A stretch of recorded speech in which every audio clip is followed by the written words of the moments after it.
What's up, Macadine family and listening audience? I am Kamil Shabazz of Macadine University, and it's been a long time, and it's long overdue for me to begin going live stream on YouTube.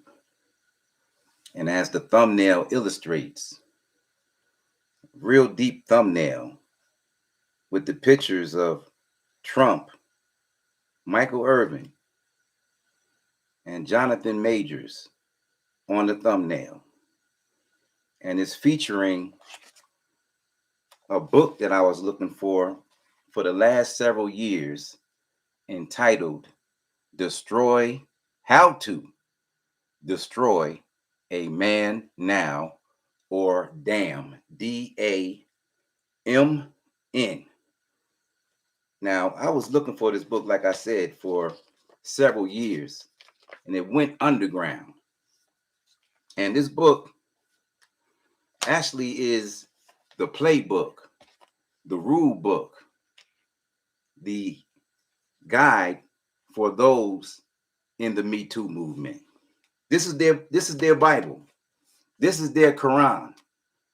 This is their book of guidance, the how to on how to destroy, not just destroy a man, but destroy a man now. So it wasn't in book form, so I had to find it on PDF. And if you can find it and download it, it's essential information because it gives you an outline on how they go about destroying men on all levels, but mainly those of prestige and power. I'm going to be going into this in a minute. And if you haven't got your copy of the Macadine, so on Amazon, I'm going to be going into this book too, because it all ties in together. Because we need not just to know the tactics, the strategies, the schemes, and the maneuvers of these terrible players in this game of life. We also need an antidote, a how to on how to escape the deadly traps that these individuals are putting out before men today. Because as I've been saying for a long time, they're playing for keeps. And this picture of me that you see on my shirt is when I had what you might call the unfortunate, but to me was a fortunate event of going to the penitentiary. You know, I had to suffer some things and go through some things, but had I not gone through what I went through, this book right here wouldn't have been written. So, you know, there's an old religious saying that everything, you know, really turns out for good in the end for those who are of the righteous. And you don't have to be a religious person to be considered righteous. It's just one who is doing or subscribing and prescribing and ascribing to do the right thing.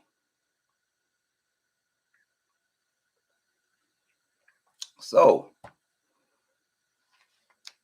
on the thumbnail, you have a picture, like I said earlier, of Trump, Michael Irvin, Jonathan Majors. And all three of these men right now are going through some terrible crises due to women using the rules in this playbook, which I'm about to go into.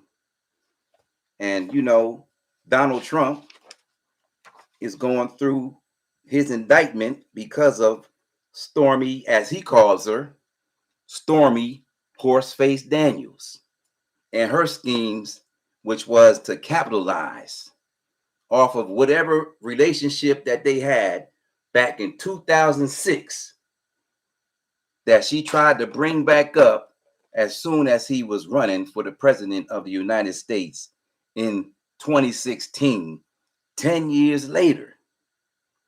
But what does the damn book talk about? I'm going to go through this book and I'm going to read certain parts of it. It's a 59, 58, 59 page book. It's more like a pamphlet. It's like a war pamphlet that gives these women of ill repute, women of who don't have principles, who are just going for the jugular vein of men who they detest and want to take down for whatever reason they see fit. So it's actually a 57-page book. And once again, it's on PDF. And I'm just going to go into the introduction real quick, where it says that our first ally, wait, before I do that, let me see what it says. It says, as women, we have been oppressed by men's physical advantages over us since the beginning of humankind. But now in today's modern societies, the tables are finally turning, especially with the advent of the internet and social media and the economy's transition from manufacturing to information. Women are leveraging their natural advantages, for example, social skills, emotional intelligence, and communication to gain power. You've probably utilized these advantages to some degree already in one form or another. For example, as a child in school, I recall the boys using physical strength and aggression, for example, punching, to bully girls. That was their power. Girls, on the other hand, used communication and accusation, for example, spreading rumors to undermine boys. This is our power or their power. The purpose of this handbook is to be a resource, a collection of tools and techniques that have been proven powerful in women's struggle against patriarchy. I did not invent these methods, I only described them. Be advised, however, that the methods outlined in this handbook were chosen for their utility or their ability to achieve results rather than for their legal or ethical merit. They're not giving a damn about ethics or doing the right thing. It's about taking people down. In other words, the information presented herein does not purport to be legally or ethically sound. What is considered to be right or legal often changes with time, the prevailing culture, and the evolution of law. This handbook is a work of free speech. How the content is used, misused, or not used is at the sole discretion of the reader. And I, as the author, retain no responsibility because they know it's a crooked book. Similarly, I'm publishing this book under the pseudonym of Angela Confidential to protect from backlash. Enjoy. Okay. It begins by saying we have three key friends or fundamentals that make it possible to destroy a man now or to damn. To damn well, it's important to know them well. Our first ally, and these allies that they're going to talk about is going to directly correlate with what Donald Trump, Michael Irvin, and Jonathan Majors in particularly are going through. Our first ally is Allison Allegation. Allison Allegation. Allegation is their first key. Allegation can be so simple, effective, and easy to employ that it's elegant. An allegation is a claim, usually without proof, that someone has done something illegal or wrong. A claim at minimum requires nothing more than an assertion. Nothing more than an assertion. No proof, just an assertion. For example, if I yell from a rooftop that the world is flat, I have successfully made a claim. Similarly, identifying wrongdoing requires only observation, recollection, or a minimum amount of imagination. From lying to murder, any behavior that you've heard of, seen, experienced, or can think of that violates an ethical or a legal standard can suffice for an allegation. However, it's the last part of what constitutes an allegation that makes it uniquely useful. And that is, with an allegation, no evidence is required. This independence from proof allows you to make an allegation about any man doing anything without being encumbered by a need for facts. Listen to that. Listen to that. I'm going to read that part again. This independence from proof allows you to make an allegation about any man doing anything without even being encumbered by a need for facts. But how can something as intangible as the spoken word without evidence have enough merit or power to damn or destroy a man now? Admittedly, if left completely on her own, Allison allegation has relatively little power. That's where our other two friends, Mary Media and Arthur Authority, assist. Now, let's get back to these individuals. Michael Irvin in particular. If it wasn't for the video that actually is clearing Michael Irvin, he had an allegation that came first. And the NFL went solely based on that allegation. And that man was sat down immediately and wasn't even allowed to go to the Super Bowl and do the sports casting that he was supposed to do just 2 or 3 days after that. That's the power of allegations. That the Me Too movement, which once again, this is their manual. This came out in 2017 in correspondence with the Me Too movement.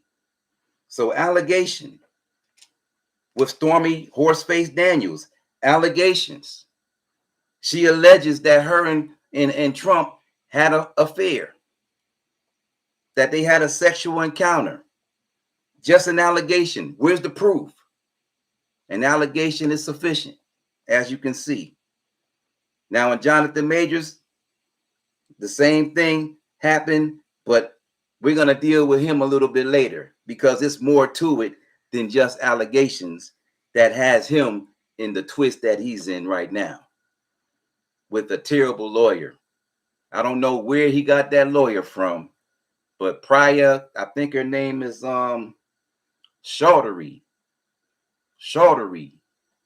Priya Chaudhry, who already has a terrible track record. Her last 2 major clients, one of them being from the Real Housewives of Salt Lake City, is doing time from her representation. Then you have another actor out of Canada who's now doing time on a rape charge being represented by Mrs. Chaudhry. So I don't know where he got connected with this woman from, but it's probably too late for him to get out of it because these texts that have come out that were supposed to be redeeming in nature, I don't see how they're going to help him. But I'm going to get to that in a minute. And get back to Allison allegation and her other friend that's coming up. And it says here, Mary Media, our second ally, encompasses just about any means of communication. Media can be as elementary as whispers of gossip, although nowadays the term most often refers to mass communication, platforms such as television, the internet, or mainstream media networks. So how does Mary Media help Allison allegation? For one, the more people who know about an allegation, the more powerful it becomes. That's also why Mary Media helps Allison allegation. Scandalous allegations attracts people's interest. And that's what it does. People love scandal. They love scandal.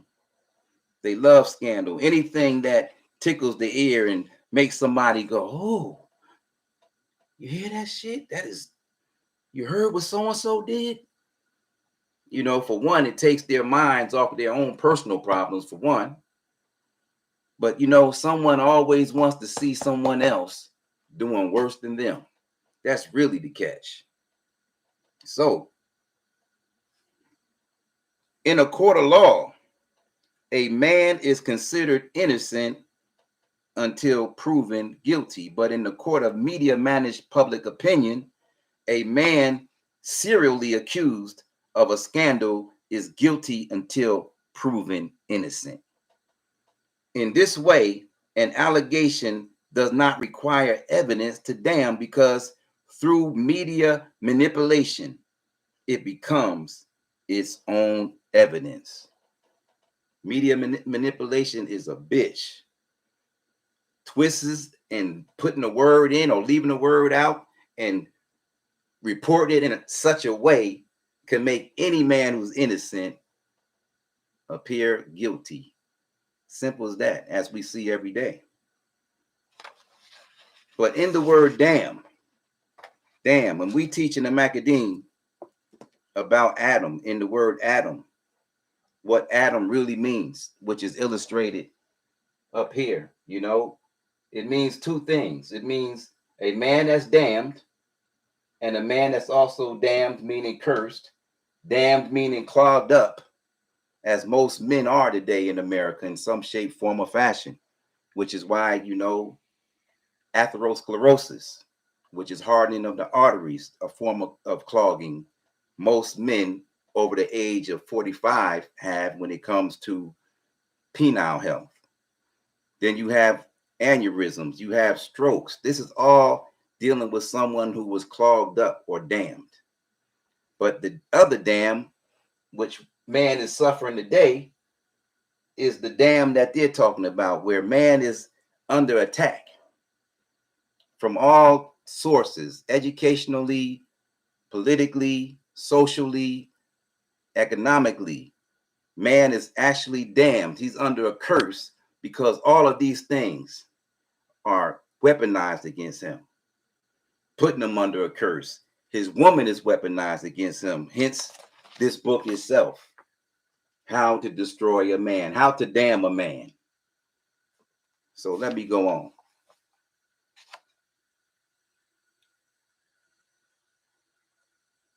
It says, likewise, the evidence and public perception of guilt created by Allison allegation and Mary Media's synergy can become so prominent and powerful that our third ally, Arthur Authority, has a duty to step in. And it's authority that really helps us put the destroy in damn. Authority is defined as any person or organization that has the power to control, direct, punish, and so on, which is exactly the kind of power we need to damn. Examples include police, judges, bosses, human resource departments, board of directors, teachers, professors, university councils, licensing and regulatory agencies, and so on. Ultimately, it's authority that plays the final role in condemning a man. Let's look at this. Now, in the Macadine, we talk about one form of authority that's referred to as the police department, where it reads on page 140 of the Macadine, it reads, over the past 20 years, via the woman's deliberate exploitation of the modern Keystone Police, she has, unbeknownst to those dodos, employed them as her personal army to carry out marching orders, which approximately 60% of the time are exaggerated, false caused, based on the troubles her mouth and misconduct has initiated. And that's what damn is about. It's about the misuse of allegations, the misuse of the media, and now the misuse of authority. And this ties in to what I'm talking about regarding Jonathan Major, because we have Michael Irvin and we have Donald Trump, but Jonathan Major's situation is a little bit different because it's going into another realm of the law, another realm of allegations that hooks him into the law and gets him into a more deeper sense of trouble. Now, recently, as I said earlier, he had some texts that between him and her, but actually texts from her to him that have been recently released that are actually supposed to be exonerative to him. And let me see, where is it at, because I want to just read what it says. Because as I said earlier, his representation is terrible representation, for one. And there's nothing to me. And I'm a layman, untrained at law. But I have enough legal sense to know that this right here is not exonerative at all. This is not any evidence that will serve him to be taken off the hook, so to speak. So this text that was sent to him by this young lady, it reads, "Please let me know you're okay when you get this. They assured me that you won't be charged. They said they had to arrest you as a protocol when they saw the injuries on me and they knew we had a fight." Listen to what she just said. They said they had to arrest you as a protocol when they saw the injuries on me and they knew we had a fight. Already know that the injuries came from some form of combat between them two, from him to her. I'm so angry that they did, and I'm sorry you're in this position. We'll make sure nothing happens about this. I told him it was my fault for trying to grab your phone. I only just got out the hospital. Just call me when you're out. I love you. Then she says again, they just called again to check on me, and I reiterated how this was not an attack, and they do not have my blessings on any charges being placed.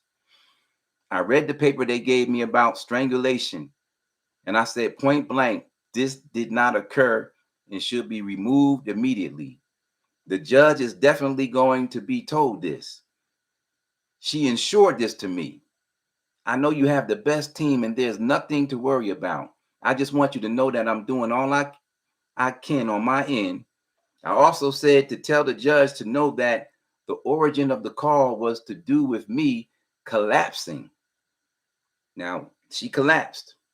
During the fight, she collapsed and passed out. And your worry as my partner due to our communication prior, out of care. She promised all will be relayed. Cap. Cap, cap, cap. Cap, cap, cap. She doesn't realize, as he will soon realize, that everything that she said after all the other things that she said in the report, the first initial things that she reported about the fight, about the injuries, about collapsing during the fight, about everything that she said he did, all those things that she said he did initially are all on the report and the only thing that they're concerned about. They don't care about none of the aftermath talk that she's talking the next day when she has calmed down and reasoning has set in, regret has set in, and they have had some conversation between them two where the sobriety of all that's going to come down on him is now upon both of them. And now she wants to recant. No, it doesn't work like that. It doesn't work like that at all. The reason I have this picture on is because I went through a similar situation. You know, I have 15 pages of documents right here of what I went through 14 years ago with my ex-wife when we got into a spat where no one was injured. It actually, and unfortunately, embarrassingly enough, took place in the parking lot of her job. We met and had a conversation, and it got out of hand. And before I knew it, I was being charged with domestic violence. She wasn't hurt. She wasn't injured. She didn't go to the hospital. As a matter of fact, she went to work and finished her day. But the first report that she gave to them, the report that consisted of me grabbing her and all the other things that she said in that initial report, was the law that was cemented into the report. And regardless to what she tried to do afterwards, to recant, to change the story, it didn't matter. Didn't matter. Didn't matter at all. And I'm just going to go through a couple of pieces of these 15 pages that she wrote over a year period of time while the case was pending, while I had a warrant out for my arrest. She was contacting the head detective, the DA department, and eventually she wrote a letter, not just wrote a letter to the judge, she also went and had a dismissal ex parte motion filed in the court. She went through so much to try to recant and get the charges dismissed. But once they pick up those charges and they go by the initial reporting, there's really nothing that you can say or do. Nothing that you can say or do, because they look at it, like in my case, as me coercing her and me having some control over her that actually during trial they used against her in the sense of calling her crazy. They were saying that she was suffering from woman's battered syndrome and never has been beaten by me the whole time we were married. No reports of no beatings, no hospitalization, no combat on her or me during our whole 7-year marriage. But they use women's battered syndrome as a defense, which is another story.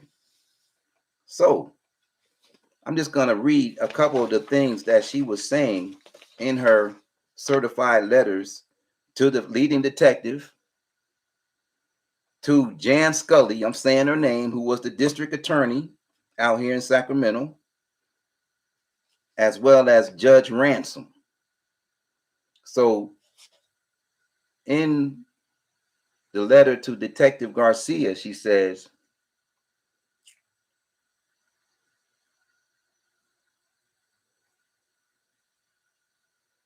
the charges that were brought against my husband were both untrue, exaggerated, and to add insult to injury, not even the things that I reported took place.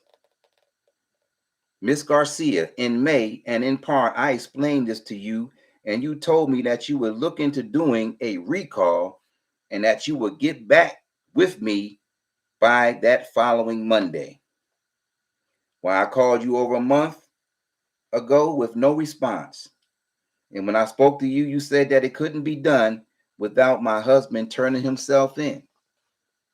Perhaps there was a miscommunication of some type, because today I spoke directly to the DA's office and was informed that it's not only doable, but in your hands to make it happen at this stage and not theirs. See, what they started doing was one of them sending them to the other. They were treating them like a ping pong ball. They said, oh, no, that's not my responsibility or job to do that. That's their job. Then she went back to that one, and then they said, no, that's their job. We don't have that power. That's what they're supposed to do. So that went on for about 12 months, 14 months. Then finally, she got so frustrated with that failure that she went directly to the judge who was over the case and did, like I said, an ex parte application for dismissal, where it states in the dismissal statute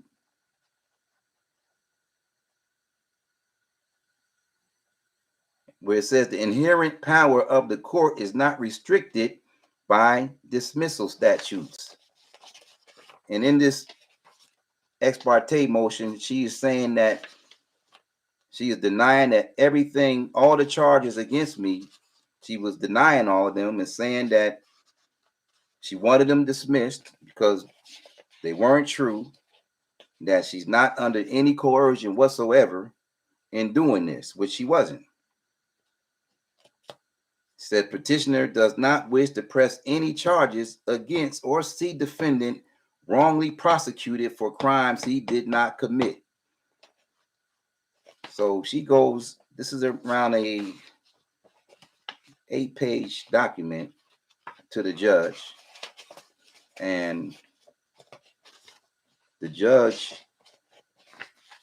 in addition to that one, she says also to the judge, I, so-and-so, am humbly and as a last resort presenting these documents to you in a last-ditch effort to have these erroneous charges against my husband removed. I have attempted to set up a court date for me to address this situation and have been rejected because there is a warrant for his arrest. I am the one who is trying to address the court and no one else. It is my duty as a citizen of sound mind to let it be known that I do not want to be of the disgruntled population of women who spitefully incarcerate their husbands by misuse of the system, and not to mention the waste of valuable tax dollars. So she goes on and on and on, and she says, for the last 14 months, I have exhausted every avenue imaginable to get these false charges removed, and it's been those in legal positions who have been ignoring me, rejecting, or misleading me away from that goal. Your Honor, please review this information and please understand that it was just a husband and wife spat severely blown out of proportion. Thank you. Okay. A couple weeks later, Judge Ransom writes her back. Dear Miss So-and-so, recently you have contacted this court in an attempt to have the above cited case dismissed. The only party which can grant said request at this time is the office of the Sacramento County District Attorney. So he shoots her back to the DA, and the DA shoots her to the detective.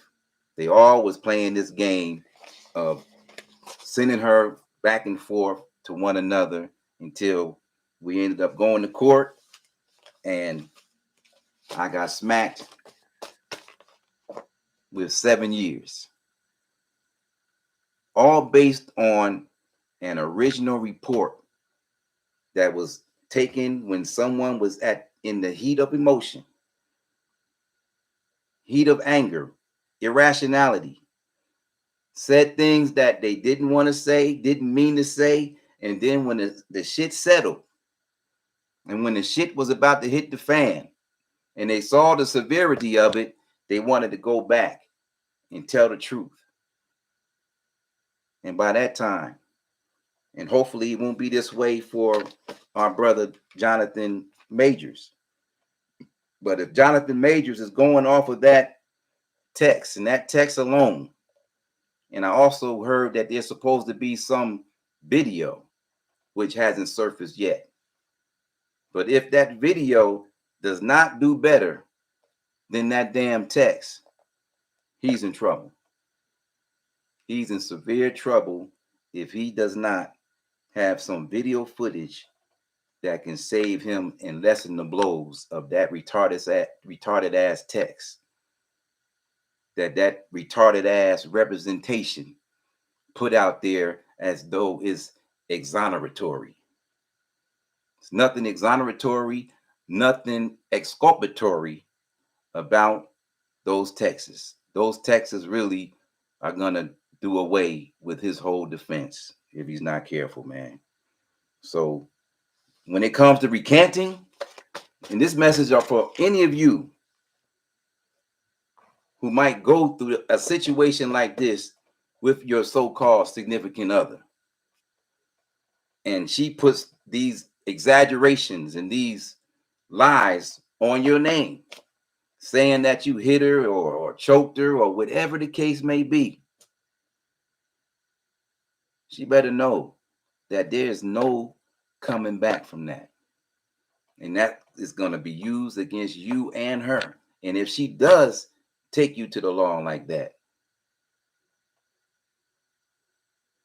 I urge you to leave her alone.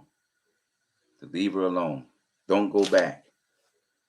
Because once she turns you over to your enemies like that, and we know what that outcome could be from them just being called, you should never speak to her again.